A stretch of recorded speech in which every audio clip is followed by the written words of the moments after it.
I have a sad parrot story coming up next. Hello everyone, Xander here and welcome to my channel Learning Curves, where I only cover topics based on first-hand experiences both from the past and the present. If you like this kind of content, there is more under my playlist, Pets. You can make your selection once you're there. I provided a link in the description below. And if you're new to the channel, consider subscribing. And just remember to smash that bell icon so you don't miss any future uploads. If you guys have been following my channel, you all know Zoe. And if you're new to my channel, this is my green cheek conure. Anyway, an unfortunate event has happened to her mate.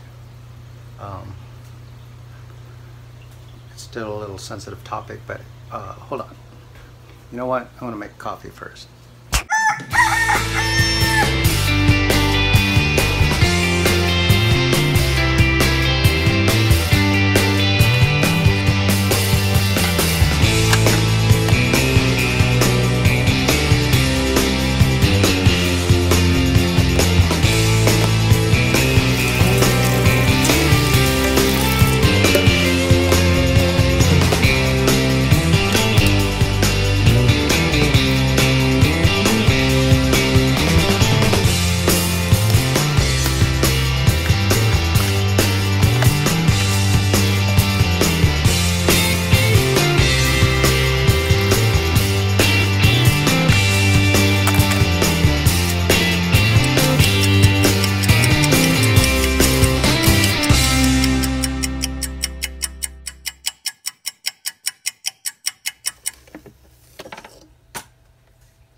Okay, just a little recap. We picked up Zoe at a charity auction about 3-4 years ago, and we bought her with Enzo as a pair, because if you don't know anything about parrots or birds, they come sometimes as a pair and you cannot separate them because they get depressed, because it's not like humans. You know, we find our mate, we can easily leave our mate, you know, if something happens, and find another one and move on, right?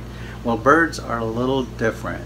Once they find their mate, they're like mates for life, and oftentimes, even if they don't find another bird as a mate, they even get attached to you, their owner, and if something happens to that owner, they usually get depressed and they start plucking their feathers. If you haven't seen that, you see sometimes birds have no feathers at all except around their head, because they can't pluck, you know, they can't reach and pluck their feathers off their head. But that's what happens. And what I was saying earlier is we got Zoe with Enzo, and that was her mate, and it was like a week ago. Okay, hi Zoe, say hi to YouTube. About a week ago, an unfortunate event happens, because you guys also know I have a pufferfish, an aquarium tank. And Enzo, we have a lid on the tank, and we put something on top so the birds cannot get on top and fall in the tank. And it's been like that for like 4 years, and nothing has ever happened.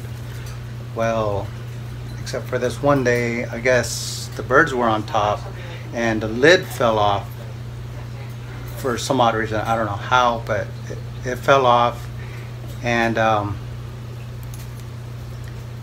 it fell off, and what happened is Enzo fell in the tank and drowned. We didn't realize that because I just took a shower, and we normally put the birds in the cage when we're gone for a long period of time. Well, I took a shower, so she was just flying around in our house.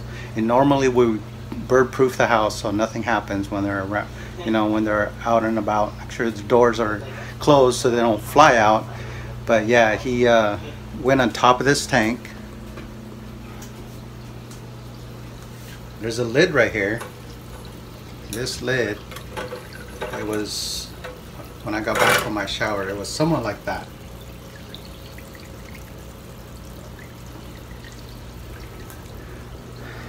And Enzo was in there floating, so it wasn't even that long. I was in the shower maybe 10 minutes max, 5 minutes, but you know, it don't take that long to drown. But then Zoe kind of, you know, to prevent her from getting depressed, I've been really paying, you know, giving her a lot of attention. And as you see her now, you can tell she's a little, looks like she's plucking her feathers, but that's because she's molting. She's not really plucking her permanent feathers. At least I hope not. But we've been giving her a lot of attention, and she's been kind of clingy because of that. I'm not sure if I'm doing the right thing to give her that much attention, because I don't want her to be clingy, but I also understand what she's going through. So if you guys want to follow, because I'll be doing updates, if you guys want to follow Zoe, make sure you subscribe, and I'll keep you updated on how well she, you know, adapts to being herself, by herself. Until next time.